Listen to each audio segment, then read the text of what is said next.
ഒറ്റയ്ക്ക് വഴിവെട്ടി വന്നവനാടാ ഞാൻ. വീടിനുള്ളിലേക്ക് വലതുകാൽ വെച്ച് കയറുമ്പോഴേ ഉറപ്പിച്ചതാണ് ഇത്തവണ കപ്പും കൊണ്ടേറുമെന്ന്. അത് തീർച്ചയായിട്ടും ഞാൻ ഒരു വർഷം മുമ്പേ ഉറപ്പിച്ചതാണ്. ഞാൻ കപ്പും കൊണ്ട് പോകാൻ വേണ്ടി തന്നെയാണ് കയറാൻ ഉദ്ദേശിക്കുന്നത്. സോഷ്യൽ മീഡിയ ഹാൻഡിൽ ചെയ്യാൻ നമ്മൾ ഒരാളെ ഏൽപ്പിക്കും. അത് ഞാൻ മാത്രമല്ല, അവിടെയുള്ള എല്ലാവരും ഏൽപ്പിച്ചിട്ടുണ്ടോ. അതിൻ്റെ ഉള്ളിൽ നമ്മൾ നല്ല കണ്ടന്റ് കൊടുക്കണ്ടോ, നല്ല കാര്യങ്ങൾ ചെയ്യണ്ടോ, അത് എടുത്തിടാൻ ആൾ പുറത്ത് വേണം. ഞാൻ പറഞ്ഞതിൻ്റെ ഇഷ്ടംപോലെ നോണ പറയുന്നുണ്ട്, ഇഷ്ടംപോലെ. പക്ഷെ നോണ പറയാത്തവരവിടെ ആരും ഇല്ല ഈ ലോകത്ത്. നോണ പറയാത്തവരാരും ഞാൻ നോണ പറയില്ല എന്ന് പറഞ്ഞാൽ അതായിരിക്കും ഏറ്റവും വലിയ നോണ. ഇപ്പൊ ചിലപ്പോ അവർക്ക് കാണിക്കാൻ ഉദ്ദേശിക്കുന്ന ഫൈറ്റ്സ് ആയിരിക്കും ചിലപ്പോ കാണിക്കുന്നത്. അപ്പൊ അത് മാത്രം കണ്ടിട്ട് ഉള്ളിൽ പോയെ. പക്ഷെ ഉള്ളിൽ പോയപ്പോ ജിൻഡോ ചേട്ടൻ കുറച്ചും കൂടി എന്താ പറയാ പാവാണ്, എല്ലാരും കെയർ ചെയ്യുന്ന ഒരു നേച്ചറായിട്ട് എനിക്ക് തോന്നി. താൻ കപ്പ് നേടാതിരിക്കാൻ ഹൗസിനുള്ളിൽ പലരും രഹസ്യ അജണ്ട തയ്യാറാക്കിയിരുന്നു. അതെല്ലാവരും അവരുടെ ഗെയിമാണ്. കാരണം ഞാൻ പറഞ്ഞില്ലേ, ഇപ്പം ഞാനും അവർ കപ്പ് മേടിക്കുകയാണെങ്കിൽ വേണ്ടി ഞാനും ചെയ്യുന്നത്. അപ്പം അവർ കപ്പ് മേടിക്കുകയാണെങ്കിൽ ഞാൻ എൻ്റെ കളികൾ കളിക്കുന്നില്ലേ. എന്താ പറഞ്ഞ പോലെ ഞാൻ കപ്പ് മേടിക്കാതിരിക്കാൻ വേണ്ടി അവരും കളിക്കും. അവരൊക്കെ എൻ്റെ അനിയത്തിമാരൊക്കെ ആയിട്ട് ഞാൻ കണ്ടാണ്. അതുകൊണ്ട് എനിക്ക് ആരോടും വിശ്വാസമില്ല. അവർ ഞാൻ എന്ത് പറഞ്ഞാലും എനിക്ക് എന്താ കുഴപ്പം. ഈ പറഞ്ഞ ആൾക്കാരൊക്കെ എന്നെ എല്ലാ ദിവസവും വിളിക്കുന്നുണ്ട്, കാണുന്നുണ്ട്, സംസാരിക്കുന്നുണ്ട്, ഒക്കെ ഉണ്ട്. അവർ നമ്മൾ പറയാന്നുള്ളത് അവരുടെ ഇഷ്ടം. അവർക്ക് ചിലപ്പോൾ ഫീൽ ചെയ്തിട്ടുണ്ടാവും. അവരുടെ ഫീൽ ചെയ്ത കാര്യങ്ങളായിരിക്കും പറഞ്ഞോട്ടെ, എന്താ കുഴപ്പം. അവർ ഫീൽ ചെയ്ത കാര്യങ്ങൾ അവർ അറിയിക്കട്ടെ, ജനങ്ങളെ അറിയിക്കട്ടെ, നല്ലതല്ലേ. എന്ത് തന്നെയാണെന്നുണ്ടെങ്കിലും അത് സ്വീകരിക്കുന്നു അല്ലേ. നമ്മളെ ഹേറ്റേഴ്സിനെ നമ്മൾ ഇഷ്ടപ്പെടുന്നു എല്ലാവരെയും. അതെ, പകുതി പണം കൊണ്ട് വീട് പണിയാം, ബാക്കി പകുതി പണം പലിശരഹിതമായി EMI സ്കീമിൽ 50 മാസം കൊണ്ട് തിരിച്ചടച്ചാൽ മതി. ബയത് homes for builders, Kerala's leading tech enabled home builder. കൂടുതൽ വിവരങ്ങൾക്ക് താഴെ കൊടുത്തിട്ടുള്ള നമ്പറിൽ ബന്ധപ്പെടുക.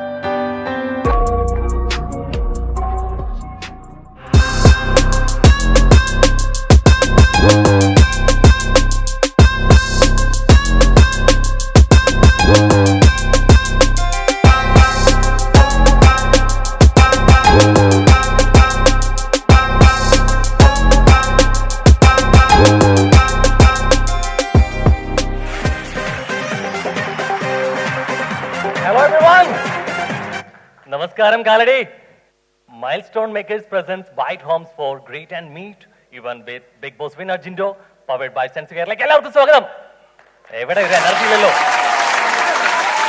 തീർച്ചയായിട്ടും മൈൽസ്റ്റോൺ മേക്കേഴ്സിനെ സംബന്ധിച്ചിടത്തോളം ബിഗ് ബോസുമായിട്ട് ബന്ധപ്പെട്ട കുറെ അധികം ഷോകളോട് നമ്മൾ കണ്ടു. അങ്ങനെ പറയുകയാണെങ്കിലും ഹോട്ട് സീറ്റ് ആണെങ്കിലും ലൈഫ് ഈസ് ബ്യൂട്ടിഫുൾ ആണെങ്കിലും കളർഫുൾ സ്റ്റോറീസ്, അങ്ങനെ എത്ര വേറിട്ട ഷോകൾ. പക്ഷേ മൈൽസ്റ്റോൺ മേക്കേഴ്സിനെ സംബന്ധിച്ചിടത്തോളം ആദ്യമായിട്ടാണ് ഒരു ബിഗ് ബോസ് വിന്നറുമായിട്ട് ഒരു ഗ്രീറ്റ് ആൻഡ് മീറ്റ് പ്രോഗ്രാം വരുന്നത്. അത് എനിക്ക് തോന്നുന്നു അത് ചരിത്ര വിശേഷങ്ങൾ അതുകൊണ്ട് തീരുന്നില്ല. ഒരു പക്ഷേ ബിഗ് ബോസിന്റെ മലയാള ബിഗ് ബോസിന്റെ ചരിത്രത്തിൽ ആദ്യമായിട്ടാണ് വിന്നറിന്റെ നാട്ടിൽ വെച്ചിട്ട് ഒരു ഗ്രീറ്റ് ആൻഡ് മീറ്റ് പ്രോഗ്രാം നടക്കുക എന്നുള്ളൊരു സവിശേഷമായിട്ടുള്ള കാര്യം കൂടിയുണ്ട് അല്ലേ കാലടി? യെസ്. സോ തീർച്ചയായിട്ടും ഒട്ടനവധി സന്തോഷിക്കാനും അതിനേക്കാളേറെ അഭിമാനിക്കാവുന്നതും പറ്റുന്ന ഒരു ആഘോഷ രാവിൽ കൂടിയാണ് ഇന്ന് കാലടിയുടെ ഈ ഒരു നിമിഷത്തിലൂടെ കടന്നു പോകുന്നത്. കാരണം നമ്മൾ ഇപ്പോഴും അറിയാം, അദ്വൈത സിദ്ധാന്തത്തിന്റെ പ്രചാരകനായിരുന്ന ശ്രീ ശങ്കരാചാര്യന്റെ ജന്മം കൊണ്ടും നാമം കൊണ്ടും പ്രശസ്തമായിട്ടുള്ള കാലടി ഇന്ന് അതേ കാലടി തന്നെ മത്സരത്തിന്റെയും പോരാട്ട വീര്യത്തിന്റെയും ഒക്കെ പ്രതീകമായിട്ടുള്ള ഇന്ത്യ കണ്ട ഏറ്റവും വലിയ റിയാലിറ്റി ഷോ ബിഗ് ബോസിന്റെ ഒരു ടൈറ്റിൽ വിന്നറെ അനൗൺസ് ചെയ്യുന്ന സമയത്ത് അത് കാലടിക്ക് കൂടി അഭിമാനിക്കാവുന്ന സമയം കൂടിയാണ്.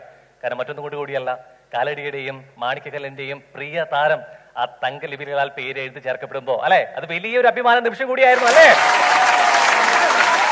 സോ തീർച്ചയായിട്ടും ഇന്ന് അതേ ആഘോഷരാവ് നിങ്ങളുടെയൊക്കെ സാന്നിധ്യത്തിൽ കൂടി ഇവിടെ അരങ്ങേറുമ്പോൾ നിങ്ങളുടെയൊക്കെ സാന്നിധ്യം വലിയ സന്തോഷം കൂടിയാണ് തീർച്ചയായിട്ടും നൽകുന്നത്. So ladies and gentlemen, it's big pleasure to invite the one and only your winner, your hero Jinto. So ഒന്ന് അവിടെ ഇരിക്കുന്ന സ്പെഷ്യൽ ഏരിയ കൂടി 16 വോട്ടുകളാണ് കിട്ടിയിരിക്കുന്നത്.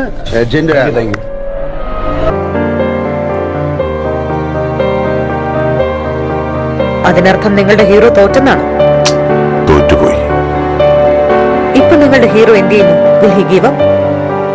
മുറിവേറ്റ സിംഹത്തിന്റെ ശ്വാസം ഗർജനത്തെക്കാൾ ഭയങ്കരമായിരുന്നു.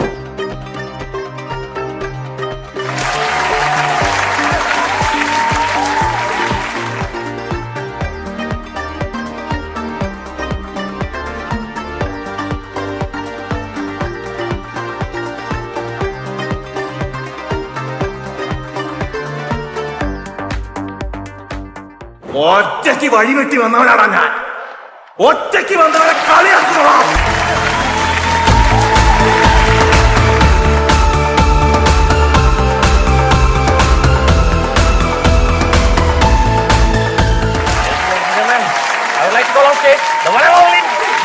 Yes, please come on the stage. ഒരിക്കൽ കൂടി കൊടുക്കുക. സ്നേഹമൊക്കെ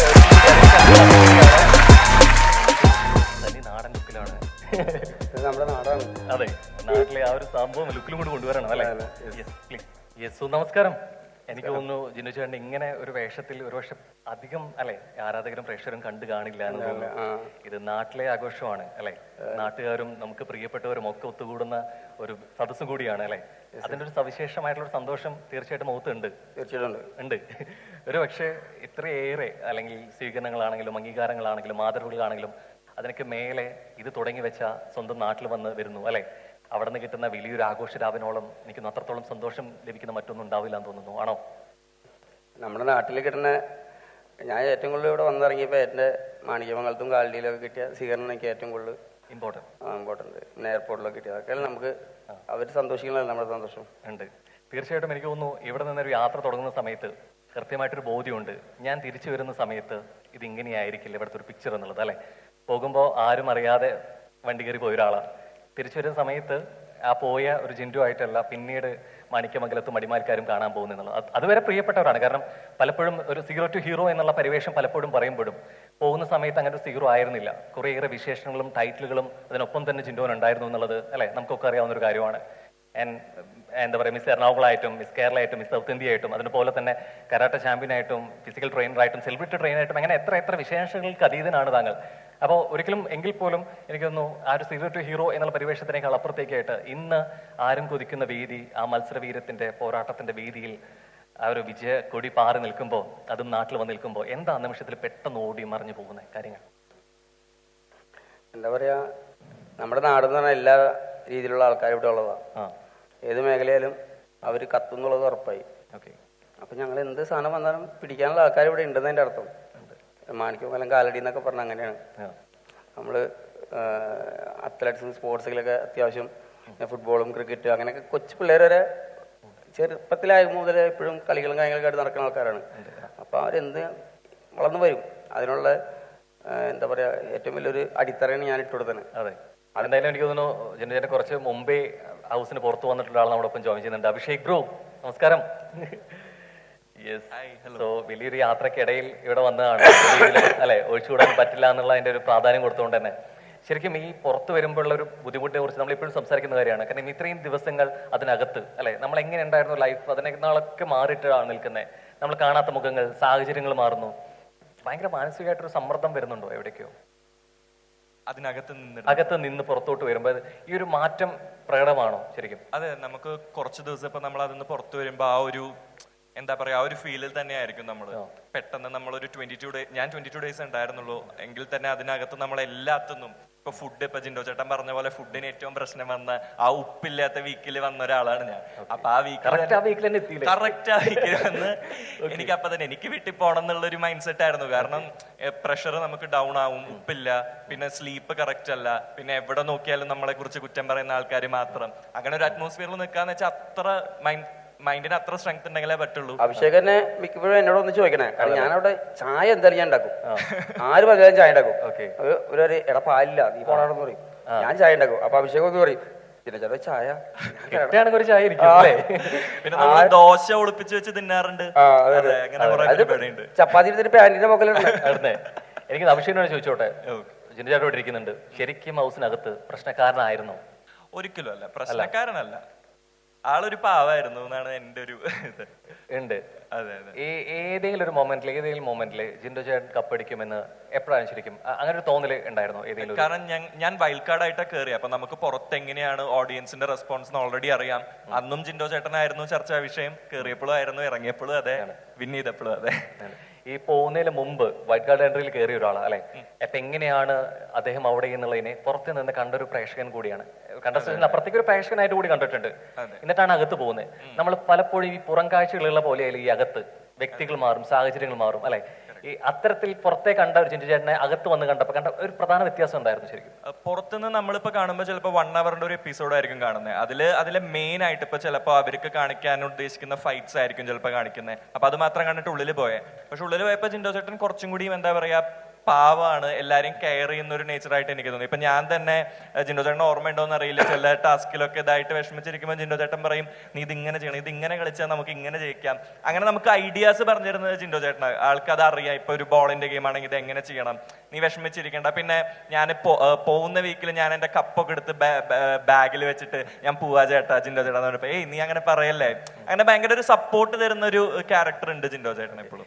ഈ അഭിഷേകിനോട് ഒരു കാര്യം ചോദിക്കാതെ പോയി, കാരണം ഒരു തേർഡ് പൊസിഷനിൽ ആരാണ് എവിക്ട് ചെയ്യണേ എന്നുള്ള രീതിയിലേക്ക് ഒരു ഫൈനൽ ത്രീയിൽ വന്ന് നിൽക്കുന്ന സമയത്ത് ആദ്യം ആ കൂട്ടിൽ പുറത്തേക്ക് പോകാൻ നിന്നത് ജിൻഡോ ചേട്ടനായിരുന്നു. ഈ വരുന്ന സമയത്ത് സ്ക്രീനിൽ ഒരു എക്സ്പ്രഷൻ ഉണ്ട് അഭിഷേകിന്റെ, അല്ലെ? ഒരു പക്ഷേ ജിൻഡോ ചേട്ടൻ ഇഷ്ടപ്പെടുന്നവരുടെ ഫാൻസിന്റെ ഒക്കെ പ്രതിനിധിയായിട്ട് കൂടിയായിട്ടായിരുന്നു അഭിഷേകിന്റെ ഒരു ഫേസ് എക്സ്പ്രഷൻ അവിടെ കണ്ടത്. ഇത്രയും ഞെട്ടലുണ്ടാക്കിയുള്ള എക്സ്പ്രഷൻ വേറെ കണ്ടിട്ടില്ല ബിഗ് ബോസിന്റെ ചരിത്രത്തിൽ. അവിടെ ഞാൻ ഒരു കണ്ടസ്റ്റന്റ് ആയിരുന്നില്ലേ, അവിടെ ഞാൻ അപ്പൊ ഒരു ഓഡിയൻസ് ആയിട്ടായിരുന്നു. അപ്പം മനസ്സിൽ ഞാൻ ജിൻഡോ ചേട്ടനാണ് കപ്പടിക്കുക എന്നുള്ളത് അങ്ങനെ വിചാരിച്ചിട്ടാണ് വന്നിരിക്കുന്നത്. ആ സമയത്ത് നമ്മൾ നോക്കുമ്പോ ഇത് ഈ ഗേറ്റ് വരെ എത്തിയത് കണ്ടപ്പോ ഭയങ്കര ടെൻഷനായി, ഇനി കൊണ്ടുപോവുക, കാരണം അവിടെ വരെ എത്തി. അത് കഴിഞ്ഞത് വെച്ചപ്പോഴാണ് ഞാൻ ഇങ്ങനെ ഓ എന്ന് പറഞ്ഞൊരു എക്സ്പ്രഷൻ ഉണ്ട്. അത് ഭയങ്കര, അത് വരുന്ന അറിഞ്ഞിട്ട് നമ്മൾ ചെയ്യുന്നതല്ല, അതൊരു ജെന്യുവൻ ആയിട്ട് വന്നു. ശരിക്കും അത് കഴിഞ്ഞിട്ടൊരു റിലീഫ് ഉണ്ട്, ഒരു ശ്വാസം വിടുന്നുണ്ട്. അപ്പുറത്തെ റസ്മിനെ ആയിരിക്കണേ, റസ്മിൻ ഭയങ്കര പ്രാർത്ഥന, അത് ജാസ്മിനെ കൊണ്ടുവരുന്നതാണ്. അപ്പൊ ഇവിടെ വേറെ രണ്ടുപേര് രണ്ട് സൈഡിലല്ലേ പ്രാർത്ഥിക്കാൻ ഓരോരുത്തർക്കും ഓരോ കാര്യങ്ങളല്ലേ. രതിശേട്ടൻ അവിടെ ഇരിക്കുന്നത്. രതിശേട്ടൻ, എനിക്ക് തോന്നുന്നു ജിൻഡോ ചേട്ടൻ എന്ന് പറയുമ്പോൾ അതിനൊപ്പം ചേർക്കപ്പെടേണ്ട, മാറ്റി നിർത്താൻ പറ്റാത്തൊരു നാമവും വ്യക്തിത്വമായിട്ട് മാറിയിട്ടുണ്ട് രതിശേട്ടൻ. അല്ലേ? തീർച്ചയായിട്ടും. ആ ഒരു അണ്ണൻ തമ്പിയെന്നോ സഹോദരനോ അല്ലെങ്കിൽ എന്ത് പേരിട്ട് വിശേഷിച്ചാലാണ് നിങ്ങളുടെ സൗഹൃദത്തെ കുറെ കൂടി ഇമ്പമുള്ളതാക്കാൻ പറ്റുക? എന്ത് പേരിട്ട് വേണമെങ്കിൽ വിശേഷിപ്പിക്കാം. ഇനി പേരിട്ടില്ലെങ്കിലും ഞങ്ങളുടെ സൗഹൃദം അങ്ങനെ നിൽക്കും. ഉണ്ട്. ഈ എത്രത്തോളം, ഒരു പക്ഷേ ആദ്യമേ ഞാൻ ചോദിക്കട്ടെ, കാരണം പലപ്പോഴും നമ്മൾ എത്രയും സ്നേഹവും എത്രയും ഇഷ്ടം ഉണ്ടെങ്കിൽ പറഞ്ഞാൽ പോലും ഈ മത്സരാർത്ഥികൾ തമ്മിലുള്ള ഒരു വാശിയും ഒരു പോരാട്ട വീര്യമൊക്കെ എപ്പോഴും വേണം. അത് ഉണ്ടാവേണ്ടത് തന്നെയാണ് ആരോഗ്യപരമായിട്ടുള്ള മത്സരങ്ങൾ. എങ്കിൽ പോലും രതീഷേട്ടൻ ജിനുചേട്ടൻ വിന്നർ ആവുന്ന ഒരു മൊമെന്റ് ഇത്രത്തോളം ആസ്വദിച്ച് അതിന്റെ ആർമാദിച്ച് ആഘോഷാരവങ്ങളൊക്കെ താങ്കളുടെ ഈ ഭാവത്തിലും ശബ്ദത്തിലും ഒക്കെ പ്രകടമായിരുന്നു, അല്ലെ? എപ്പോ മുതലാണ് ജിനുചേട്ടൻ വിന്നർ ആവുന്നുള്ള തോന്നൽ വന്നു തുടങ്ങിയത്? അല്ല, ഞാൻ ആദ്യത്തെ ആഴ്ച എവിക്റ്റ് ആയി പോയതാണല്ലോ. നമ്മള് ചെല്ലുമ്പോ ഒരു സുഹൃത്തുക്കളെയും ഉണ്ടാക്കില്ല എന്ന് പറഞ്ഞ, എനിക്ക് തോന്നുന്നു ജിൻഡപ്പന് അങ്ങനെ തന്നെയായിരുന്നു തോന്നുന്നു. കാരണം വെച്ച് കഴിഞ്ഞാല് ഇതിന്റെ ഉള്ള സുഹൃത്തുക്കളെ നമുക്ക് മുൻധാരണയാണ്. ഇതിന്റെ ഉള്ള സുഹൃത്തുക്കളെ നമുക്ക് എല്ലാരും ഗെയിമേഴ്സ് അല്ലേ, അപ്പൊ കൂടെ കൊണ്ടുപോകാൻ പറ്റില്ല. എല്ലാരും തിരിഞ്ഞു നിന്ന് കഴിഞ്ഞാൽ കട്ടപ്പമാരാവോ. മറ്റേ മ്യൂസിക് കേൾക്കുമ്പോഴാവും നമുക്ക് ടേരേ ടേരേ എന്ന് പറയുമ്പോഴാവും ബാക്കിൽ കുത്തുകൊണ്ട് വരും നമ്മൾ അറിയുന്നത്. ഓക്കെ, അപ്പൊ ഞാൻ തീരുമാനിച്ചിട്ടുണ്ടായിരുന്നു ഒരു സുഹൃത്തിനെ പോലും ഞാൻ എന്റെ കൂടെ കൂട്ടിലാൻ തീരുമാനിച്ചിട്ടുണ്ടായിരുന്നു. പക്ഷെ ഇതൊരു യോഗം, ഒരു വിധി എന്നൊക്കെ പറയില്ലേ, മുൻകൂട്ടിയിട്ട് എനിക്ക് ഞാൻ പലപ്പോഴും എൻ്റെ അടുത്ത് കുറെ ആൾക്കാരെ ചോദിച്ചിട്ടുണ്ട് എങ്ങനെയാണ് ഈ 7 ദിവസം കൊണ്ട് ഇത്രയും ഭയങ്കര സുഹൃത്ബന്ധം ഉണ്ടാവാന്ന്. എൻ്റെ അടുത്ത് കുറെ പേര് ചോദിച്ചുടാ. എന്റെ ഫ്രണ്ട്സ്, എന്റെ ക്ലോസ് ഫ്രണ്ടാണ് അനു സനു എന്ന് പറഞ്ഞിട്ട് എന്റെ ക്ലോസ് ഫ്രണ്ട്സാണ്. ഞങ്ങൾ LKG മുതൽ ഒരുമിച്ചാണ്, ഇപ്പോഴും ഞങ്ങൾ ഒരുമിച്ചാണ്. എന്റെ ക്ലോസ് ഫ്രണ്ട്സാ അനു സനു ശ്രീനാഥ് എന്ന് പറഞ്ഞിട്ട് കുറെ ആൾക്കാരുണ്ട്. അവരുടെ കൂട്ടത്തിൽ ഞാനിപ്പോ ജിൻഡപ്പൻ എന്നും കൂടി പറയാണ്. അപ്പൊ അവൻ പറയണത് ഞങ്ങളെക്കാളും എങ്ങനെ നിനക്ക് അങ്ങനെ ഒരു ബോണ്ടിങ് ഉണ്ടായി അറിയില്ല. ആ അടുപ്പം എങ്ങനെ ഉണ്ടായി ഞങ്ങൾക്ക് അറിയില്ല, അത് ഉണ്ടായി വന്നതാണ്. ജയിലിൽ കിടത്തുമ്പോഴാണ് ജയിലിൽ കിടക്കുമ്പോഴാണ് കൂടുതലുണ്ടായത്. പക്ഷെ ഞാൻ ആ ഹൗസിന്റെ ഉള്ളിലേക്ക് കേറിയ വശം തന്നെ എന്റെ അടുത്ത് ആ പാട്ട് പാടാനൊക്കെ പറഞ്ഞിട്ടുണ്ടായിരുന്നു. എന്നിട്ട് ഫസ്റ്റ് ഞാൻ മല്ലയ്യ എന്ന് പറഞ്ഞിട്ട് കെട്ടിപ്പിടിക്കുന്ന ഒരു രംഗം ഉണ്ടായിരുന്നു. അത് അപ്പോഴാണ് ഞാൻ ജിൻഡപ്പന് മല്ലയ്യ എന്ന് പേരിട്ടത്. ആ പേര് പക്ഷെ പിന്നീട് അവിടെ അങ്ങോട്ട് പ്രേക്ഷകർ ഏറ്റെടുത്തു, അല്ലെ? ഈ പോർക്കളത്തിൽ മല്ലയ്യ ഒറ്റയ്ക്കോ എന്ന് പറഞ്ഞ അവിടെ ഏഷ്യാനെറ്റിൽ പ്രൊമോ വരെ വന്നു. അപ്പൊ അങ്ങനെയാണ് മല്ലയ്യ എന്നുള്ള പേര് വന്നത്. പിന്നെ ജിൻഡപ്പൻ അവിടെ പ്രതികരിച്ച് കടക്കണ ഒരു സമയം ഉണ്ടായിരുന്നു, ആ ഒരു വരാന്തയിൽ കിടക്കുന്ന ഒരു സംഭവം. അപ്പോഴാണ് ഞാൻ ജിൻഡോ ജിൻഡോ എന്ന് പറഞ്ഞിട്ട് ഇവൻ എഴുന്നേറ്റ് വരുന്ന കാണാനില്ല, മഞ്ഞത്ത് ഇങ്ങനെ കിടക്കണ്ടേ. എനിക്ക് വിഷമാവുന്നു, കാരണം ഞങ്ങൾ റൂംമേറ്റ്സ് ആണ്, ടണൽ റൂമിലാണ് ഞങ്ങള്. അപ്പോ ഞാൻ എന്നിട്ട് അവസാനം സ്നേഹത്തോടു കൂടി എടാ ജിൻഡപ്പ ഒന്ന് എഴുന്നേറ്റ് വാടാ എന്ന് പറഞ്ഞപ്പോ അവൻ്റെ ഒരു എക്സ്പ്രഷൻ ഉണ്ട്. അപ്പോഴാണ് അവനിലൊരു ഹ്യൂമർ ഉണ്ടെന്ന് ഞാൻ മനസ്സിലാക്കിയത്. അവൻ മെല്ലെ ജസ്റ്റ് ഒന്ന് നോക്കിയിട്ട് നീ ഒന്ന് എഴുന്നേറ്റ് പോയി, നീ ഒന്ന് സമാധാനം പോടുന്നു അങ്ങനെ ഒരു എക്സ്പ്രഷൻ. അപ്പൊ ഞാൻ പറഞ്ഞു, എനിക്ക് ചിരി വരാണ് ആ ഒരു എക്സ്പ്രഷൻ കാണുമ്പോ. അപ്പൊ എനിക്ക് മനസ്സിലായി അവന്റെ ഉള്ളിൽ ഒരു ഹ്യൂമർ ഉണ്ട് മനസ്സിലായി. ജയിലോടുകൂടി എനിക്ക് ഭയങ്കരമായിട്ട് ഉറപ്പ്. ഞാൻ ജിൻഡപ്പൻ്റെ അടുത്ത് പറഞ്ഞിട്ടുണ്ട്, എടാ നീ സീരിയസ് ആയിട്ട് ഓരോ കാര്യങ്ങൾ പറയുമ്പോ എനിക്ക് ചിരിയാണ് വരുന്നത്, നിനക്ക് ഹ്യൂമർ വന്നിട്ട്. അപ്പോഴാണ് ഞാനൊരു ഐഡിയ ഇട്ടത് ഓർമ്മയില്ലേ, നമുക്ക് ഇനി അടുത്ത ആഴ്ച മുതൽ ഹ്യൂമർ ട്രാക്ക് പിടിക്കാം. എനിക്ക് ഹ്യൂമർ ഭയങ്കര ഇഷ്ടമാണ്, അവന് ഭയങ്കര ഇഷ്ടമാണ്. അപ്പൊ അതിൽ കുറെ ഹ്യൂമറുകളൊക്കെ ഹിറ്റ് ആയിട്ടുണ്ട്. ഒരുപാട്. അവൻ പറയുന്ന ഒരു സാധനം വൈറലാണ്. നാട്ടിലൊരു പെറ്റി കേസ് പോലും ഇല്ലാത്ത ഞാനാണ് ഇപ്പൊ ഇവിടെ ജയിലിൽ എവിടേക്കോ ഒരു ബിഗ് ബോസ് എന്നുള്ളത് ഒരു ദുർഗുണ പരിഹാര പാഠശാലയ്ക്കാണോ ശരിക്കും? പല കാര്യങ്ങളും നമുക്ക് മാറ്റാനും ചേഞ്ച് ആവാനും അത്തരത്തിൽ എവിടേക്കോ ഞാൻ പറയുന്നത് അങ്ങനെ ഉള്ളൊരു മേഖലയല്ല ബിഗ് ബോസ്. ചേഞ്ച് ആവേണ്ട ആൾക്കാർക്ക് ചേഞ്ച് ആവാം, അല്ലാത്ത ആൾക്കാർക്ക് അതേ പഴയ സ്വഭാവം പോലെ നടക്കാം. പക്ഷേ ചേഞ്ച് ആവുന്ന ആൾക്കാർ എന്ന് പറഞ്ഞു കഴിഞ്ഞാൽ അത് 100% ഡെഡിക്കേഷൻ എന്ന് പറഞ്ഞ സംഭവമുണ്ട് ഗെയിമിൽ. അതായത് എനിക്ക് വിൻ ചെയ്യണം എന്ന് പറഞ്ഞ് അങ്ങനെ നടന്ന, ഇപ്പൊ എനിക്ക് ഏറ്റവും കൂടുതൽ അവിടെ ചേഞ്ച് വന്ന ഒരാളിൽ എനിക്ക് ജിൻഡപ്പന് ഭയങ്കരമായിട്ടൊരു ചേഞ്ചസ് വന്നിട്ടുണ്ട്. ആ പാട്ട് കറക്റ്റാ. ആ പാട്ട് കറക്റ്റാ. അല്ല, പാട്ട് കറക്റ്റാന്ന് പറഞ്ഞു കഴിഞ്ഞാൽ ഞാൻ അറിയാതെ ആടുകയാണ്, അറിഞ്ഞിട്ട് ആടുകയാണ് വേഷം ഉണ്ടല്ലോ. ഞാൻ പറയുന്നത് അറിഞ്ഞിട്ട് ആടുകയല്ല, അത് അവൻ അത് മാറ്റി തിരിച്ച. അവൻ അറിയാതെ, അവൻ ക്യാരക്ടർ അങ്ങനെയാണ്, അവനൊരു സാധുവാണ്, അവൻ ഒരു നിഷ്കളങ്കനാണ്. പിന്നെ അവിടെ ആ ക്യാരക്ടർ ചേഞ്ച് ആവാന്നൊക്കെ പറഞ്ഞില്ലേ, അതായത് ക്യാരക്ടർ അങ്ങനെ പെട്ടെന്ന് ഒരാൾക്ക് ചേഞ്ച് ആവാൻ പറ്റില്ല.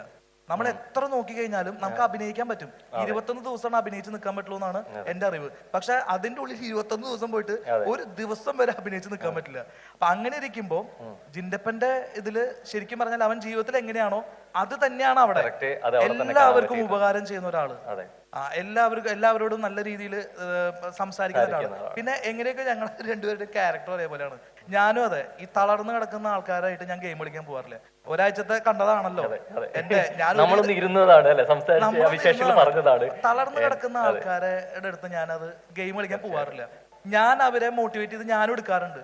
അവനും അതേപോലെ എന്തൊക്കെയോ ഞങ്ങളുടെ ക്യാരക്ടർ തമ്മിലൊക്കെ ഭയങ്കരമായിട്ട് ബന്ധമുണ്ട്. മാത്രമല്ല ആ ബന്ധങ്ങളൊക്കെയാണ് എവിടേക്കോ സുഹൃത്തിനെ കിട്ടിയത് ഞാൻ ഭാഗ്യവാനാണ്. ഭയങ്കര സന്തോഷം. തീർച്ചയായിട്ടും അറിയിക്കുന്ന സമയം രണ്ടാം കൂടി പരസ്യം ചെയ്തിട്ടാ തുടങ്ങി വെച്ചിട്ടുണ്ട് അല്ലേ. എന്തായാലും താങ്ക് യു സോ മച്ച് രജിഷേട്ടാ. രജിഷേട്ടൻ എന്തായാലും പ്രത്യേകമായിട്ടോട് വിളിക്കുന്നുണ്ട്. കാരണം രജിഷേട്ടൻ നമ്മൾ ബിഗ് ബോസ് കഴിഞ്ഞ് കഴിഞ്ഞിട്ട് നമ്മൾ ഷോകളിലൂടെയും ഒരു ഷാജി പാപ്പൻ ഫാമിലി മെമ്പർ കൂടിയാണ് മൈൽ സ്റ്റോണിന്റെ. ഷാജി പാപ്പന്റെ കല്യാണത്തിനെ കണ്ട് ആ കല്യാണം തുടക്കം മുതൽ അവസാനം വരെ കൂടിയതിന്റെ വലിയ നന്ദിയൊക്കെ ഈ ഒരു സമയം അറിയിച്ചോളട്ടെ. തീർച്ചയായിട്ടും സ്പെഷ്യൽ ആയിട്ട് തന്നെ നമ്മൾ ഇവിടെ ഇരിക്കുന്നുണ്ട് ഒരു സെക്ഷനിലോട്ട്. Thank you, very thank you. മാത്രല്ല എന്റെ മല്ലയുടെ ഒപ്പം ഞാൻ എപ്പോഴും ഉണ്ട്. ഞാൻ അന്ന് പുറത്തിറങ്ങിയപ്പോ കൂടിയതാ, അത് അവൻ എന്നെ വിട്ടിട്ടില്ല, ഞാൻ അവനെയും വിട്ടിട്ടില്ല. അപ്പൊ അതിൽ നിന്ന് മനസ്സിലാക്കാം ഞങ്ങളുടെ ഒരു സുഹൃത്ത് ബന്ധം അത് ജീവിതകാലം മുഴുവൻ ഇങ്ങനെ തന്നെ എല്ലാ പരിപാടിയിലും ഉണ്ടായിരുന്നു. എല്ലാ പരിപാടിയും. Thank you, thank you. എന്തായാലും ഇത്രയും സന്തോഷം നിൽക്കുന്നതുകൊണ്ട് തന്നെ കുറച്ചൊരു സീരിയസ് ആയിട്ടുള്ള സെഗ്മെന്റിലോട്ട് പോവാണ്. പറയാതെ വയ്യ. ഓക്കെ, അപ്പൊ ചില സ്റ്റേറ്റ്മെന്റ്സ് ഞാൻ പറയും. അതിലെ ജിനു ചേട്ടന്റെ എന്താണ് അതിന്റെ മറുപടി എന്നുള്ളത് രണ്ടാമതൊന്നും ചിന്തിക്കാതെ പറയുമെന്ന് പ്രതീക്ഷയോടെ തന്നെ പൊക്കോട്ടെ. സോ കുറച്ച് സീരിയസ് ആയിട്ടുള്ള സെക്ഷൻ ആയതുകൊണ്ട് തന്നെ വളരെ പെട്ടെന്ന് നമുക്ക് പോവാം. സോ പറയാതെ വയ്യ. ബിഗ് ബോസ് വീടിനുള്ളിലേക്ക് വലതുകാൽ വെച്ച് കയറുമ്പോഴേ ഉറപ്പിച്ചതാണ് ഇത്തവണ കപ്പും കൊണ്ടേറുമെന്ന്. അത് തീർച്ചയായിട്ടും ഞാൻ ഒരു വർഷം മുമ്പേ ഉറപ്പിച്ചതാണ്. ഞാൻ കപ്പും കൊണ്ട് പോകാൻ വേണ്ടി തന്നെയാണ് കയറാൻ ഉദ്ദേശിക്കുന്നത്. കാരണം നമ്മൾ അതിനു വേണ്ടി തന്നെ ഡെഡിക്കേഷൻ ചെയ്തിട്ട് തന്നെയാണ് അതിനുള്ളിലേക്ക് കയറുന്നത് ചെയ്തിട്ടുള്ളത്. ജിൻഡു എന്ന മത്സരാർത്ഥിക്ക് ഭീഷണിയോ വെല്ലുവിളിയോ സൃഷ്ടിക്കുന്ന തരത്തിലുള്ള ഒരാളും ഇത്തവണ ആ വീട്ടിലുണ്ടായിരുന്നില്ല. എല്ലാവരും നമുക്ക് ഗെയിമറായിരുന്നു, എല്ലാവരും നല്ല ഗെയിമറായിരുന്നു. തീർച്ചയായിട്ടും ഞാൻ പറഞ്ഞില്ല, ഞാൻ ഒരു 10ഓളം ഗെയിമേഴ്സിന് അവരിൽ ടോപ്പുള്ള ആൾക്കാരെ നമ്മൾ ഇത് തന്നുള്ളൂ. പക്ഷെ ഈ ഏഷ്യനെറ്റ് എന്ന് പറഞ്ഞ സാധനം ഇത്രയും ലക്ഷങ്ങൾ ആൾക്കാരെ അവിടെ നിന്ന് സെലക്ട് ചെയ്ത് അവിടുത്തെ ഒരു മെറ്റീരിയലിനെ ആ സ്റ്റേജിൽ കൊണ്ട് നിർത്തണമെന്നുണ്ടെങ്കിൽ അദ്ദേഹം അതിനകത്ത് ഫുൾ ആപ്റ്റാണ്. ഒരു മൈനസുള്ള ആളവിടെ കയറ്റില്ല. കാരണം അത്രയും അവർ ഓരോ മേഖലയിൽ നിന്ന് ഓരോ സാധനങ്ങൾ ആളെ കയറ്റി കൊണ്ടുവരുന്നത് അത്രയും ഇതാണ്. നമ്മുടെ അഭിഷേക് അത്രയും ബ്രില്യൻ ഗെയിമറാണ് ആള്. അദ്ദേഹം നമ്മുടെ ചേട്ടൻ അഭിഷേക് ഇടയ്ക്ക് ഔട്ടായി പോയ ആളാണ്. ഇടയ്ക്ക് ഔട്ടായി പോയപ്പോഴും അദ്ദേഹത്തിൻ്റെ ശരിക്കും പറഞ്ഞിട്ടുണ്ടെങ്കിൽ ഞാൻ കയറി വന്നപ്പോഴും എന്നോട് ചോദിച്ചു, ചേട്ടാ ഓരോ കാര്യങ്ങളും ഞാൻ ചോദിക്കും, പുറത്തെ കാര്യങ്ങൾ നൈസായിട്ട് ചെന്ന് ചോദിക്കും. ഒന്നും പറഞ്ഞില്ല കേട്ടോ, അത് വേറെ കാര്യം. അവർക്ക് വാണിംഗ് ഉണ്ട്. പക്ഷെ ആളുടെ ഓരോ മറുപടി ഞാനൊരു അടിയുണ്ടാക്കി ഉണ്ടല്ലേ, എന്നോട് ഇങ്ങോട്ട് വന്ന അടിയിലേക്ക് ഉണ്ട്. അതെ, അപ്പൊ ഞാൻ ചിരിച്ചിങ്ങനെ നോക്കിങ്ങനെ എനിക്ക് ആവശ്യം പാവം തോന്നി. എല്ലാവരും ഉള്ളതുകൊണ്ട് പാവാണ് അല്ലെ, അറിയുമ്പോ എല്ലാവരും പാവങ്ങളാണെന്ന് പറഞ്ഞ പോലെ. എന്തായാലും കപ്പ് കിട്ടിയപ്പോൾ സന്തോഷക്കണ്ണീർ വരാൻ കാരണം, കപ്പ് കിട്ടിയപ്പോൾ അത്രത്തോളം ഒരു സന്തോഷക്കണ്ണീർ ആനന്ദക്കണ്ണീർ വരാനുള്ള ഒരു കാരണം എന്തായിരുന്നു? എന്തൊക്കെയോ ചിന്തകൾ പോയിരുന്നു? അത് നമ്മള് വലിയൊരു ഡ്രീംസ്, നമ്മുടെ അത്രയും വലിയ ഡ്രീംസ് ആയിരുന്നു. അത് നമുക്ക് നേടാൻ കഴിഞ്ഞു എന്നുള്ള സന്തോഷം. കാരണം ആ കപ്പ് കിട്ടിയപ്പോഴും നമ്മൾ സാധാരണ എല്ലാവരും കപ്പ് കിട്ടുമ്പോൾ എന്താ ചെയ്യുക, കപ്പ് എടുത്ത് മുകളിലേക്ക് ഉയർത്തി പോകല. വെച്ചിട്ട് ഞാനവിടെ മുട്ടുകുത്തിയുന്ന വഴങ്ങായിരുന്നു. കാരണം നമ്മൾ ഇത്രയും നാൾ പ്രാർത്ഥിച്ചതും ഇത്രയും നാൾ നമ്മൾ സപ്പോർട്ട് ചെയ്ത ആൾക്കാർക്ക് നന്ദി പറഞ്ഞാണ് ഞാൻ. കാരണം അതാണ് എനിക്ക് ഏറ്റവും എൻ്റെ ലൈഫിൽ ഏറ്റവും കൂടുതൽ വിജയം കിട്ടിയത് എന്നുള്ളത്. തീർച്ചയായിട്ടും PR വർക്ക് കൊണ്ടാണ് ബിഗ് ബോസ് കപ്പ് നേടിയെടുത്തത് എന്ന വിമർശനങ്ങളോട് എങ്ങനെയാണ് ജിനുചേട്ടൻ പ്രതികരിക്കാനുള്ളത്? നമ്മളിപ്പോൾ ഒരു സ്ഥാപനത്തിലേക്ക് നമ്മൾ കയറാന്ന് വെച്ചു. കയറുമ്പോൾ ഓട്ടോമാറ്റിക്കായിട്ട് നമ്മുടെ സോഷ്യൽ മീഡിയയിൽ അത്യാവശ്യം ജനകീയമായിട്ട് നിൽക്കുന്ന ആൾക്കാരായിരിക്കും അവിടേക്ക് കയറുന്നത്. എന്തായാലും അറിയപ്പെടുന്ന അത്യാവശ്യം അറിയപ്പെടുന്ന ആൾക്കാരായിരിക്കും. അപ്പോൾ അവർ അവിടെ കയറുമ്പോൾ ആ സോഷ്യൽ മീഡിയ ഹാൻഡിൽ ചെയ്യാൻ നമ്മൾ ഒരാളെ ഏൽപ്പിക്കും. അത് ഞാൻ മാത്രമല്ല, അവിടെയുള്ള എല്ലാവരും ഏൽപ്പിച്ചിട്ടുണ്ടാവും. മനസ്സിലായി പറഞ്ഞത്? അല്ലാതെ ആ സോഷ്യൽ മീഡിയയിൽ പുറത്ത് വരുന്ന ആൾക്കാർ വർക്ക് ചെയ്യണേണ്ടില്ല അവിടെ വിൻ ചെയ്യണേ. അവിടെ അകത്ത് നിൽക്കുന്ന ആൾക്കാർ വർക്ക് ചെയ്യണം. എന്നാലാണ് ആ കണ്ടന്റ് എടുത്ത് പുറത്തുള്ള ആൾക്കാർക്ക് പോസ്റ്റ് ചെയ്യാൻ പറ്റുള്ളൂ. മനസ്സിലായോ? അതായത് ഇപ്പം ഞാൻ എൻ്റെ സോഷ്യൽ മീഡിയ ഹാൻഡിൽ ചെയ്യാൻ അല്ലെങ്കിൽ എൻ്റെ ഇൻസ്റ്റാഗ്രാം ഫേസ്ബുക്ക് അത് ഹാൻഡിൽ ചെയ്യാൻ ഞാൻ ഒരാൾ ഏൽപ്പിച്ചിട്ടുണ്ടാവും. തീർച്ചയായിട്ടും അദ്ദേഹം എല്ലാവരും ഏൽപ്പിച്ചിട്ടുണ്ടാവും. ഒരാളെ ഏൽപ്പിക്കാത്തുണ്ടാവില്ല. കാരണം ഇന്നത്തെ ആൾക്കാർ മണ്ടന്മാരൊന്നുമല്ലല്ലോ. ഈ പറഞ്ഞ ആൾക്കാർ സോഷ്യൽ മീഡിയയിൽ ഇത് ചെയ്തിട്ടാണ് ജയിച്ചത്. എല്ലാവരും അവരെ ഏൽപ്പിച്ചിട്ട് വന്നത്. പിന്നെ അതിൻ്റെ ഉള്ളിൽ നമ്മൾ നല്ല കണ്ടന്റ് കൊടുക്കണ്ടോ, നല്ല കാര്യങ്ങൾ ചെയ്യണ്ടോ, അത് എടുത്തിടാൻ ആൾ പുറത്ത് വേണം. മനസ്സിലായോ? അത് കൃത്യമായിട്ട് ചെയ്തിരുന്നു. അത് ചെയ്യും. യെസ്. ആൻഡ് ബിഗ് ബോസ് ഹൗസിനകത്ത് ജിൻഡോയ്ക്കെതിരെ പ്രവർത്തിക്കുന്ന ഒരു നെഗറ്റീവ് വൈബ് നിലനിന്നിരുന്നു. നെഗറ്റീവ് വൈബ് എന്ന് വെച്ചാൽ എൻ്റെ അകത്ത് അങ്ങനെ നെഗറ്റീവ് വൈബ് ഇല്ല. എനിക്കെല്ലാം പോസിറ്റീവായിട്ട് തോന്നിയാണ്.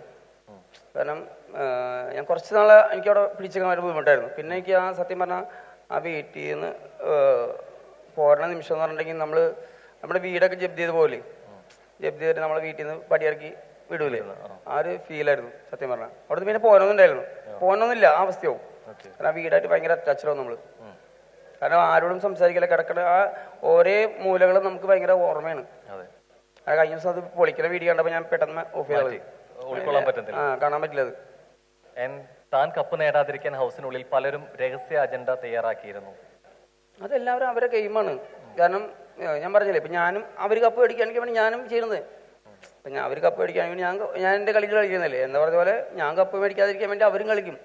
അത് തീർച്ചയായും ബില്ലൻ ഗെയിംസ് അവരങ്ങനെ വേണമല്ലോ. കഷ്ടപ്പെട്ട് പണിയെടുത്താണ് ഈ സ്വപ്ന വിജയം സ്വന്തമാക്കിയത്. അത് തീർച്ചയായിട്ടും. അപ്പം എല്ലാവരും സെക്കൻഡ് അർജുനായാലും ജാസ്മിനായാലും നമ്മുടെ അഭിഷേക് ആയാലും ഋഷി ആയാലും ബെസ്റ്റ് ഓഫ് 5 വരാന്നൊക്കെ പറഞ്ഞാൽ തന്നെ ചില്ലറ കാര്യമില്ല. അപ്പൊ അവരെല്ലാവരും ഈ പറഞ്ഞ 25 പേരും കഷ്ടപ്പെട്ടിട്ടല്ലേ അവിടെ വരുന്നത്. ഹാർഡ് വർക്ക് അല്ലാണ്ട് വരുന്ന ആൾക്കാരല്ല വന്നിട്ടുണ്ട്. നോമിനേഷനുകളിൽ തന്റെ പേര് സ്ഥിരം പറഞ്ഞുകൊണ്ടിരിക്കുന്നവരെ തിരിച്ചറിയാൻ വൈകിപ്പോയി. അല്ല, നോമിനേഷനിൽ വന്നത് എനിക്ക് സത്യത്തിൽ പേടിയുണ്ടായില്ല. കാരണം എന്നെ ജനങ്ങൾ സപ്പോർട്ട് ചെയ്യാണ്ടിരിക്കില്ല എന്ന് എനിക്ക് സപ്പോർട്ട് ചെയ്യുന്നത് 100% ഉറപ്പായിരുന്നു. കാരണം വെച്ചിട്ടുണ്ടെങ്കിൽ നമ്മൾ അത്യാവശ്യം എന്താ പറയാ ഇവിടെ ലൈഫിൽ നല്ല കാര്യങ്ങൾ കുറേ ചെയ്ത കുറേ കാര്യങ്ങളുണ്ട്. അത് നമ്മൾ വിളിച്ചു പറയേണ്ട ആവശ്യമില്ല. ഞാൻ അന്നും പറഞ്ഞില്ലേ, നമുക്ക് താഴെ കിടക്കുന്ന ആൾക്കാർക്ക് ഞാൻ കുറേ കൈ കൊടുത്തിട്ടുണ്ട്. എന്നാ പറഞ്ഞാൽ മുകളിൽ നിൽക്കുന്ന ആൾക്കാർ എനിക്ക് അതിനുവേണ്ടി കൈ തരും. ഞാൻ പെട്ടി കിടക്കുമ്പോഴല്ലേ ഒരാൾ നമ്മൾ പെട്ടി കിടക്കുമ്പോഴല്ലേ നമ്മൾ രക്ഷപ്പെടുത്താം. നമ്മൾ കുറേ ആളോട് വോട്ട് ചെയ്യണം എന്ന് പറഞ്ഞാൽ ആരും വോട്ട് ചെയ്യില്ല. അതാണ് ബിഗ് ബോസ്. കാരണം അവർക്ക് തോന്നണം. അതായത് നമ്മുടെ നാട്ടുകാർ മാത്രം വോട്ട് ചെയ്തിട്ടുണ്ടെങ്കിൽ ഞാൻ ജയിക്കില്ല. അതായത് നമ്മുടെ സെക്കൻഡ് കിട്ടിയ അർജുനയിലും 2,30,000 വോട്ടിനെ ഭൂരിപക്ഷത്തിലാണ് ഞാൻ ജയിച്ചത്. ആ വിജയം എന്ന് പറഞ്ഞാൽ അത്രയും ലക്ഷക്കണക്കിന് ആൾക്കാരെ എനിക്ക് വോട്ട് ചെയ്തെന്ന് പറഞ്ഞു. അതായത് അവനിൽ നിന്ന് അത്രയും ഭൂരിപക്ഷം വോട്ട് എനിക്കുണ്ടായിരുന്നു. അത് നമ്മളവിടെ ചെയ്തതിന്റെ എന്തോ ദൈവത്തിന്റെ ഗുരുത്വം, കാരണന്മാരെയൊക്കെ പ്രാർത്ഥന. തീർച്ചയായിട്ടും ഒറ്റയ്ക്ക് നിന്നും ചങ്കൂറ്റത്തോടെയും പൊരുതിയുമാണ് ഈ നേട്ടത്തിലേക്ക് എത്തിയത്. എന്താണെന്നറിയോ, നമ്മളിപ്പോൾ ചെറുപ്പം മുതലേ ഞാൻ കേരളത്തിൽ പോണ നമ്മുടെ സൺസായി സാജിപ്പോള് നമ്മുടെ ചേട്ടനൊരു ചേട്ടൻ സാറിന് എന്നുവെച്ചാൽ ചെറുപ്പം മുതലേ തന്നെ നമുക്ക് ഒരാളുടെ ഓപ്പോസിറ്റ് നിന്ന് ഫൈറ്റ് ചെയ്യാൻ പഠിപ്പിക്കണം. നിങ്ങൾക്ക് കേരളത്തിലേക്ക് പോകണം നല്ലതാട്ടോ എല്ലാവരും. കാരണം വെച്ചാൽ നമുക്കൊരു മൈൻഡ് എപ്പോഴും നമ്മളിപ്പോൾ ഒരാളെ ഫൈറ്റ് ചെയ്യാൻ കൊണ്ടു നിർത്തണം. ഓട്ടോമാറ്റിക്കായിട്ട് ആളായിട്ട് തന്നെ ഫൈറ്റ് ചെയ്യണ്ടേ. അത് ചെറുപ്പം മുതലേ പഠിപ്പിച്ച് നമ്മൾ ബ്ലാക്ക് ബെൽറ്റ് എടുത്തു. ഞാൻ പിന്നെ കുൺഫുൾ ബ്ലാക്ക് ബെൽറ്റ് എടുത്തു. അത് ശരിക്കും പറഞ്ഞാൽ അങ്ങനെ ഒരു എൻ്റെ മനസ്സിനെ ഓപ്പോസിറ്റ് ഒരാളുടെ കൂടെ നിൽക്കാൻ, എത്ര ശത്രുവിൻ്റെ കൂടെ നമുക്ക് ഓപ്പോസിറ്റ് നിൽക്കാൻ പറ്റും എന്ന് തോന്നിച്ച് സൺസായി സാജിപ്പോൾ സാറാണ്. സാറോട് നന്ദി പറയാം. കാരണം ചെറുപ്പത്തിലേ നമ്മൾ അങ്ങനെ ആക്കിയെടുക്കുക. അത് വല്ലാത്ത വഴിത്തരുവായിരുന്നു അല്ലേ, അങ്ങനെ ആക്കിയെടുക്കാൻ പറ്റുന്നതിൽ. തീർച്ചയായിട്ടും എതിർ മത്സരാർത്ഥികളെ തോൽപ്പിക്കാൻ ചിലപ്പോഴൊക്കെ കിണഞ്ഞ് പരിശ്രമിക്കേണ്ടി വന്നിട്ടുണ്ട്. മത്സരത്തെ തോൽപ്പിക്കാൻ പലപ്പോഴും കിണഞ്ഞ് പരിശ്രമിക്കേണ്ടി വന്നിട്ടുണ്ട്. വല്ലാതെ ബുദ്ധിമുട്ടേണ്ടി വന്നിട്ടുണ്ട്? ഞാൻ പറഞ്ഞില്ലേ, നമ്മൾ അവിടെ കളിക്കണ ഗെയിം ശരിക്കും പറഞ്ഞാൽ ചിലപ്പോൾ നല്ലതായിരിക്കില്ല, ചിലപ്പോൾ നമ്മൾ ചീത്തരിക്കും കളിക്കണേ, ചിലപ്പോൾ നമ്മൾ റോങ് ആയിരിക്കും, നുണയായിരിക്കും പറയണേ. ഇതൊക്കെ അവിടെ സംഭവിക്കും. ഞാൻ പറഞ്ഞതിൻ്റെ ഇഷ്ടംപോലെ നുണ പറയുന്നുണ്ട്, ഇഷ്ടംപോലെ. പക്ഷെ നുണ പറയാത്തവരവിടെ ആരും ഇല്ല ഈ ലോകത്ത്. നുണ പറയാത്തവരാരും ഞാൻ നുണ പറയില്ല എന്ന് പറഞ്ഞാൽ അതായിരിക്കും ഏറ്റവും വലിയ നുണ. പറഞ്ഞ കള്ളങ്ങളിൽ ഏതെങ്കിലും പിന്നീട് തിരുത്തണം തോന്നിയിട്ടുണ്ടോ? ഏതെങ്കിലും പറഞ്ഞ കള്ളങ്ങളിൽ പിന്നീട് തിരുത്തണമെന്ന് തോന്നിപ്പോയത് ഏതായിരുന്നു? സോറി, പറഞ്ഞ കള്ളങ്ങളിലെ പിന്നീട് തിരുത്തണമെന്ന് തോന്നിയത് ഏതായിരുന്നു? അല്ല, അവിടെ പറഞ്ഞ കള്ളങ്ങൾ തിരുത്തേണ്ട ആവശ്യമില്ല, ഇല്ല. നമ്മൾ സോറി പറഞ്ഞാൽ മതി. കാരണം നമുക്കറിയാം, നമുക്ക് അവിടെ ഈ നമ്മളൊരു കാര്യം ചെയ്തു, തെറ്റ് ചെയ്തിട്ട് അത് സോറി പറയാൻ നമ്മൾ റെഡി അല്ലാത്തതാണ് കുഴപ്പം. നമ്മൾ സോറി പറയാൻ റെഡി ആവുണ്ടോ അത് അക്സെപ്റ്റ് ചെയ്യാൻ നമ്മൾ റെഡിയാണ്. Okay. And Big Boss show കഴിഞ്ഞ് തിരികെ നാട്ടിലെത്തിയപ്പോഴാണ് പലരുടെയും സ്നേഹം തിരിച്ചറിയാൻ പറ്റിയത്, ആണോ? തീർച്ചയായിട്ടും ഉണ്ട്. പലരും അടുത്തറിയാത്ത മനസ്സിലാക്കാത്തവർ എത്രത്തോളം സ്നേഹം ഇവർക്ക് എന്നോട് ഉണ്ടായിരുന്നു എന്നുള്ളത് തിരിച്ചറിഞ്ഞത് അപ്പോഴായിരുന്നു. അത് നമ്മളറിയാത്ത ഒരുപാട് ആൾക്കാർ വരെ, അറിയുന്ന ആൾക്കാർ വരെ നമ്മുടെ വിജയത്തിന് വേണ്ടി പ്രവർത്തിച്ചു എന്നാണ്. അപ്പോൾ അത് ഭയങ്കര ഇതല്ലേ. കാരണം ഇപ്പം നമ്മൾ മറ്റുള്ളവരെ കുറേ അറിയിക്കുക, ടി വി മാത്രമല്ല സോഷ്യൽ മീഡിയയിലെ കൂടി അറിയിക്കുക പറഞ്ഞറിയിക്കുക എന്ന് പറഞ്ഞാൽ മൗത്തിലൂടെ അറിയിക്കുക. ഇപ്പം താങ്കളെ ഞാൻ അറിയില്ല, നമ്മളറിയില്ലല്ലോ, അറിയില്ല. ആ ഇവിടെ വന്ന കുട്ടിയായിട്ടിരുന്ന് ഓപ്പോസിറ്റ് നിന്ന് ഫൈറ്റ് ചെയ്യുന്നുണ്ട് എനിക്ക് വേണ്ടിയിട്ട്, ഞാൻ അറിയില്ല. ഞാനപ്പോൾ കണ്ടു, അപ്പോഴും ഞാൻ ഇത് തന്നെയാണല്ലോ ഈ ഇരിക്കണത്. അപ്പം നമുക്ക് അറിയാത്ത ആൾക്കാരാണ് നമ്മളെ ഒരുപാട് സപ്പോർട്ട് ചെയ്തിട്ടുണ്ട്. എന്തോരം അമ്മമാരും കൊച്ചുങ്ങളും എല്ലാവരും എന്നെ രാവിലെ തൊട്ട് വിളിക്കുന്നു. അപ്പോൾ അവരുടെ സപ്പോർട്ട് എന്ന് പറഞ്ഞാൽ നമ്മുടെ എന്തോ അവരുടെ ഒരു കുടുംബത്തിലെ ഒരാളെ പോലെ തന്നെ കരുതിയിട്ടുണ്ടാവും, അല്ലെങ്കിൽ അങ്ങനെ ഉണ്ടാവില്ലല്ലോ. അതെ. ഞാൻ തിരികെ വീട്ടിലെത്തി എപ്പിസോഡിൽ കണ്ടപ്പോഴാണ് പിന്നിൽ നിന്ന് കുത്തിയ ചിലരെ തിരിച്ചറിഞ്ഞതും മനസ്സിലാക്കിയതും, ആണോ? ഞാനങ്ങനെ എപ്പിസോഡ് വലുതായിട്ട് കണ്ടില്ല, ക്ലിപ്സുകളൊക്കെ കണ്ടത്. ഓക്കെ. നമുക്ക് മനസ്സിലാക്കാൻ പറ്റും. കൂട്ടത്തിൽ ആരെങ്കിലുമൊക്കെ കട്ടപ്പന്മാരുണ്ടായിരുന്നോ? പക്ഷെ എനിക്ക് അവിടെ വെച്ചിട്ട് തന്നെ അറിയാം. നിങ്ങൾ അവിടുത്തെ എൻ്റെ ഗെയിം ശ്രദ്ധിച്ച് മനസ്സിലാക്കിയോ? അതായത് ഓരോരുത്തരെ ഞാൻ മനസ്സിലാക്കിയിട്ട് തന്നെ കളിക്കണം. അതല്ല ഞാൻ പറഞ്ഞത്, ഞാൻ അറിഞ്ഞിട്ട് ആടാന്ന് ഈ വിഷമം. അപ്പം നിങ്ങൾ എന്നോട് സൗഹൃദം കൂടുമ്പോൾ ഓട്ടോമാറ്റിക്കായിട്ട് ഞാൻ പാടിയിട്ട് പോകണം, നിങ്ങളോട് സംസാരിച്ചിട്ട് ഞാൻ പാടിയിട്ട് പോകണ പാട്ടാതായിരിക്കും. കാരണം വെച്ചിട്ടുണ്ടെങ്കിൽ അപ്പം നിങ്ങൾ എന്നെ ഓപ്പോസിറ്റ് ഗെയിമറായിട്ട് കണ്ടതെന്ന് ചിന്തിക്കാനുള്ള ബോധം എനിക്കുണ്ടല്ലോ. എന്തായാലും നിങ്ങളായാലും കപ്പ് അടിക്കാൻ വേണ്ടിയിട്ടല്ലേ, മറ്റുള്ള എല്ലാവരും കപ്പ് അടിക്കാൻ വേണ്ടി അവിടെ വന്നെ. അപ്പോൾ 100% അവരെല്ലാവരും നമ്മുടെ ഗെയിമറായിരിക്കും. പലരും തന്നെ കുറിച്ച് ബിഗ് ബോസ് വീടിനകത്തും പുറത്തും പറഞ്ഞത് കേട്ടപ്പോൾ ഞെട്ടിപ്പോയ സമയങ്ങളുണ്ട്. അതൊന്നുമില്ല, കാരണം ഓരോരുത്തർ ക്യാരക്ടറല്ലേ, ഞാൻ പറഞ്ഞില്ലേ, പലരും പല ക്യാരക്ടറാണ്. ഞാൻ എന്തായാലും അവിടെ ഉള്ള ഒരാളെ കുറിച്ച് മോശം പറയാൻ പാടില്ല. കാരണം അവരൊക്കെ ഈ 100 ദിവസം ഒരു വീട്ടിലൊരു ഒന്നിച്ച് താമസിക്കാന്ന് പറഞ്ഞാൽ അവരൊക്കെ എൻ്റെ അനിയത്തിമാരൊക്കെ ആയിട്ട് ഞാൻ കണ്ടാണ്. അതുകൊണ്ട് എനിക്ക് അവരോട് ആരോടും ശതമാനം അവർ ഞാൻ എന്ത് പറഞ്ഞാലും എനിക്ക് എന്താ കുഴപ്പം. ഈ പറഞ്ഞ ആൾക്കാരൊക്കെ എന്നെ എല്ലാ ദിവസവും വിളിക്കുന്നുണ്ട്, കാണുന്നുണ്ട്, സംസാരിക്കുന്നുണ്ട്, ഒക്കെ ഉണ്ട്. അവര് നമ്മൾ പറയാന്നുള്ളത് അവരുടെ ഇഷ്ടം. അവർക്ക് ചിലപ്പോൾ ഫീൽ ചെയ്തിട്ടുണ്ടാവും, അവരുടെ ഫീൽ ചെയ്ത കാര്യങ്ങളായിരിക്കും പറഞ്ഞോട്ടെ, എന്താ കുഴപ്പം. അവർ ഫീൽ ചെയ്ത കാര്യങ്ങൾ അവർ അറിയിക്കട്ടെ, ജനങ്ങളെ അറിയിക്കട്ടെ, നല്ലതല്ലേ. എന്ത് തന്നെയാണെന്നുണ്ടെങ്കിലും അത് സ്വീകരിക്കുന്നു അല്ലേ. നമ്മളെ ഹേറ്റേഴ്സിനെ നമ്മൾ ഇഷ്ടപ്പെടുന്നു എല്ലാവരെയും, നമുക്ക് എല്ലാവർക്കും. തീർച്ചയായിട്ടും അവിടെ നിന്ന് ഇറങ്ങിയിട്ട് ഇപ്പൊ ഏറ്റവും കൂടുതൽ മിസ് ചെയ്യുന്നത് ആ ബിഗ് ബോസ് വീട് തന്നെയാണല്ലേ. എനിക്കൊന്ന് നമുക്കൊരു ബിഗ് ബോസ് ആ ഒരു ഹോം ടൂർ നടത്തിയാലോ? അവിടുത്തെ കാഴ്ചകളും കാര്യങ്ങളും ഒക്കെ എങ്ങനെ ഉണ്ടായിരുന്നു ശരിക്കും? അത് വല്ലാത്ത അനുഭവമായിരിക്കും. അവിടുത്തെ അനുഭവം എന്ന് പറഞ്ഞിട്ടുണ്ടെങ്കിൽ നമുക്ക് പറഞ്ഞറിയിക്കാൻ പറ്റില്ല. അത്രയും നമ്മൾ ലൈഫിൽ കടന്നു പോകണം, അത്രയും ഇതിലായിരിക്കും. ബിഗ് ബോസിൽ നമുക്ക് ബിഗ് ബോസിൽ കയറി കുറച്ചാൾ നിൽക്കാന്ന് പറഞ്ഞാൽ നമുക്ക് എവിടെ നല്ല ജീവിക്കാൻ പറ്റും. ആണ്. അതുപോലെ ഏറ്റവും കൂടുതൽ മിസ് ചെയ്യുന്ന ഒരു കാര്യം എന്താ? എവിടെയാണ് ബിഗ് ബോസ് വീടിനകത്ത് അത്രത്തോളം ഇഷ്ടമുള്ള ഒരു സ്ഥലം ഏതാ? സ്ഥലമൊന്നുമില്ല, ആ വീടേ മിസ് ചെയ്യണം മൊത്തത്തിൽ. ഉണ്ട്. തീർച്ചയായിട്ടും അത്തരത്തില് ഒരു സ്വപ്ന ഭവനം അല്ലെ, എല്ലാവർക്കും ഒരു സ്വപ്നമാണ് ഒരു വീട് എന്നുള്ളത്.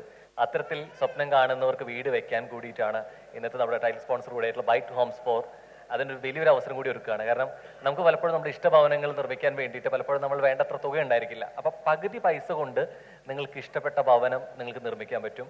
അതിപ്പോ ഞാനിപ്പോ എന്റെ വീട്ടിലെ മതിലും ഗേറ്റും കെട്ടിയില്ല, ഞാൻ കഴിഞ്ഞ ദിവസം വിളിച്ചു പറഞ്ഞാ ബിഗ് ബോസിന്റെ ഗേറ്റ് വെക്കാന്ന് വെച്ചു. അതല്ലേ. സോ അത്തരത്തില് നമുക്ക് ഇഷ്ടപ്പെട്ട അവിടെ പോയിക്കുന്ന ആൾക്കാർക്ക് വീണ്ടും ഒരു ഓർമ്മയുള്ളൂ, തുറന്നു കൊടുക്കാതെ. യെസ്. സോ തീർച്ചയായിട്ടും ബൈറ്റ് ഹോംസ് ഫോർ അത്തരത്തിലൊരു അവസരം കൂടി ഒരുക്കുന്നു എന്നുള്ളത് ഈ അവസരത്തിൽ പറഞ്ഞോളട്ടെ. കാരണം സ്വപ്ന ഭവനങ്ങൾ ഇഷ്ടപ്പെടുന്നവർക്ക് വേണ്ടിയിട്ട് പകുതി പൈസയ്ക്കാണ് ബൈറ്റ് ഹോംസ് ഫോർ വീട് നിർമ്മിച്ച് നൽകുന്നത്. ബാക്കി പകുതി പൈസ ഒരു 50 തവണകളായിട്ട് അടച്ചു തീർത്താൽ മതി എന്നുള്ളതാണ്. ഒപ്പം തന്നെ നമുക്ക് ഇഷ്ടപ്പെട്ട ഭവനങ്ങൾ ഇപ്പൊ നമ്മൾ നാട്ടിലുണ്ടായിരിക്കില്ല, അപ്പൊ നമുക്കത് കാണണം. അപ്പൊ അത്തരത്തിൽ സൈഡ് ക്യാമറകളുടെ സൗകര്യങ്ങൾ ഉണ്ടായിരിക്കും, നമുക്ക് ഇഷ്ടപ്പെട്ട ഡിസൈൻ ചെയ്യും.